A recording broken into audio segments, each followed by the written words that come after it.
Notre Dame versus Texas A&M, August 31st, 7:30 p.m. Eastern Time, Kyle Field. I'm Mike Singer.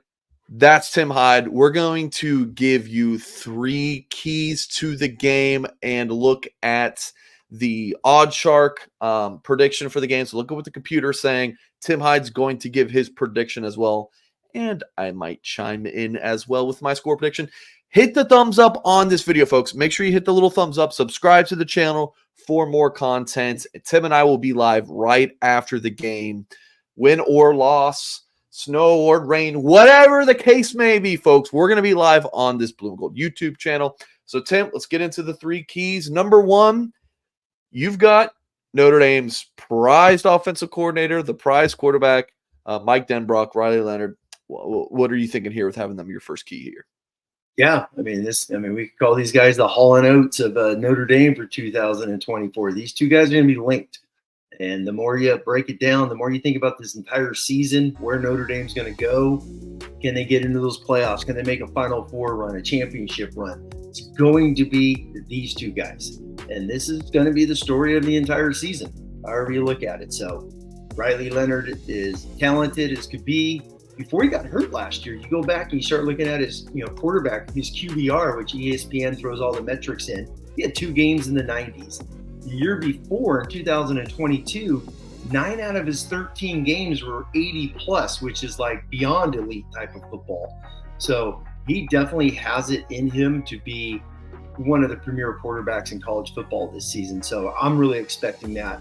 And then you go back to when you think of Riley Leonard, everyone just automatically talks about the Clemson game last year, how he just willed that team to victory. Even in Notre Dame, that game, he's the same thing, got them back in the game. And then obviously the great comeback by Hartman and Notre Dame at the end of the game to steal it straight out of him. So I'm really excited for him. I can't wait. I think he's going to have a heck of a season. I think he's a dual threat. We talked about this in our Tuesday night show about getting 120-ish type of carries like Kaiser did, Ian Book. Yeah. And then, Golson's year. And some of those guys came from when, Mike Denbrock was back then. And then real quick on Mike Denbrock, he's the gray hair on the offense. We always talk about that with Al Golden on the D. He's been around. He's got OC title, Notre Dame, Cincinnati, obviously a playoff run. He's got a Heisman winner. One of his 2 years there, obviously with Jaden Daniels at LSU. So a lot of experience. This guy has been around for ages coaching football. He's got a Heisman winner. Obviously, he's got also 3 out of the top 10 quarterback, passing yards from 14, 15, 16 were when he was running the him and Brian Kelly together with Everett Golson and Deshaun Kaiser. So, and then you even go, Desmond Ritter finishing 8th in the Heisman. So, I think these two guys are linked. I'm really excited to see what they do. And the story of the season is going to be these two gentlemen all season long. Okay, so you talked about some gray hair factor there. Key number 2 for you is gray hair on the defense. What do you think of Tim? My God, we've been talking about this for so long. You can't. It is an old defense. It's old. All right. It's not the gray hair. The gray hair is the experience. Right. Thousands. When you look at the snaps these guys have taken, 1,500, 2,500, 1,800. It is insane the amount of guys. You have All-American 6-year and Howard Cross. Xavier Watts was unanimous last year. He's a 5th-year senior. And then you add in Jack Kaiser, R.J. Oben, Rod Hurd, Jordan Clark, Riley Mills, Jordan Botello.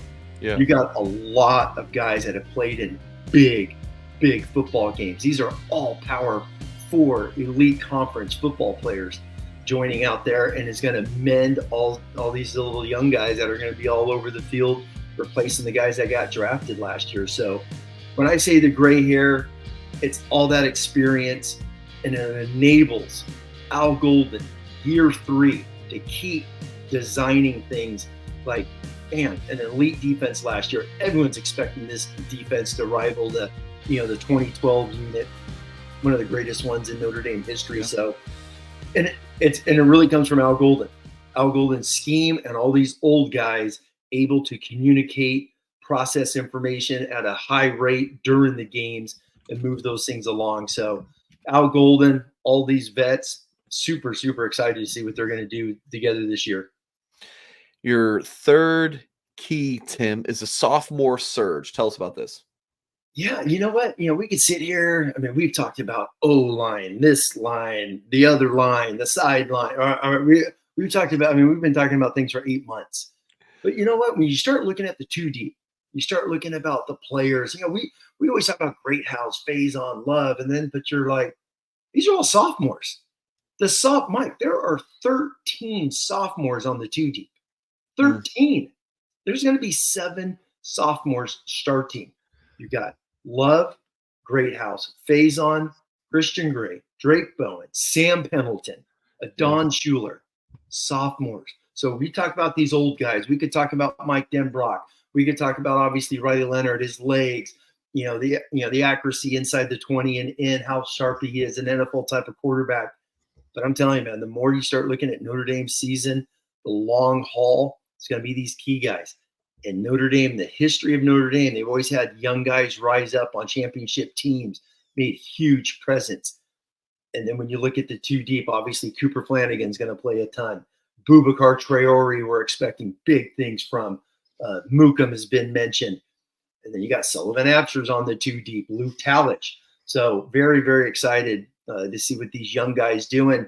The gray hairs with these sophomores, it is going to be a fun group. So kudos to that class. They are going to have a big part in this football season. 3 quick keys for me, more obvious ones. The Notre Dame O-line versus the Texas A&M D-line. I mean, that could really decide the entire game. The Elko versus Leonard thing. What does Elko do against Leonard? Do they throw some things that Leonard that he hasn't seen before? Is it Elko is just very familiar with Leonard, that little chess match, and then year 3 being the biggie for Marcus Freeman. How does Marcus handle his team in this environment at Texas A&M? We all know it's such a huge game. I mean, I'm the recruiting guy. It's huge for recruiting purposes, but for this season, you have to beat Texas A&M. And the world doesn't end if you lose, but you got to beat A&M. So those are my 3 quick thoughts. Let's look at the Odd Shark. Tim, we love our Odd Shark, right? Love this. How about Notre Dame, rounding up here, 42, Texas A&M 18. I don't know what their predicted score. This is like some kind of computer algorithm, whatever. 42-18 Notre Dame win. That would destroy the over-under, which is set at 46. And the spread right now is -3 in favor of A&M. So Oddshark's prediction does have Notre Dame winning, obviously covering the spread and blowing the total out of the water. So that's what Oddshark says. Tim, you predicted Notre Dame win? I mean, if we could take that, Mike, and I could put $2 down and I'm guaranteed that score, we're taking it. Because that would be maybe a little bit more than $2. But just real quick, going off of your thing, talking about Elko and the Riley Leonard, it's funny because Mike Elko is not at Texas A&M without Riley Leonard. Yeah. And the success that he brought, obviously, with his legs and arms there on offense. And Riley Leonard is not at Notre Dame without Mike Elko, the structure he brought in, the wins, the quick instant turnaround that happened at Duke. So these two guys go hand in hand together. So I think that's a cool little story when you're looking at this game. But my overall prediction, I am going to use Oddshark's A&M total. I am going to do 17 for A&M, and I'm going to go 26 for Notre Dame. I think Notre Dame's going to go in there. I think they're the better team. It is year 3. They're the better program. I think there's been so much talk about the SEC, A&M, Kyle Field. Kyle Field is real. It is going to be deafening in that stadium. It is going to be the loudest place these guys have probably ever played in. They probably will never play in something like that. It is real. It's going to be 110,000. It is going to be wild. I can't wait. I think the atmosphere is going to be awesome. It's going to be a Super Bowl type of a football game. And it's all about winning by 1, getting out of there in game 1, surviving game 1. We've already seen upsets happening in college football. But I'm going to go with Notre Dame 26, A&M 17, 1-0. And Mike, sky's the limit for this football team moving forward. Let me see what I predicted in our pregame magazine, Tim. Tim, in our magazine, I said Notre Dame 20, Texas A&M 17. That's what I put in the Blue and Gold Illustrated magazine a few weeks ago. I'm rolling with it.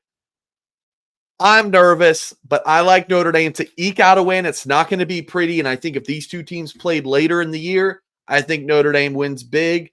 But for this one, I think Notre Dame ekes out a win. I'm taking the under on that 46 total, but give me Notre Dame to go win by one. That's whatever it is. Just get out of there with a win. I like Notre Dame 20-17. Make sure you guys let us know in the comments what your score prediction is for this game. And hit that thumbs up as well. Subscribe to our YouTube channel for more content. Go to blueandgold.com. Use that promo code KICKOFF24 to get 50% off an annual subscription. That deal ends at midnight. Go to blueandgold.com and check it out. We'll be live right after the game. Lock in right here on our Blue and Gold YouTube channel. Appreciate you guys for watching. As always, we will catch you next time.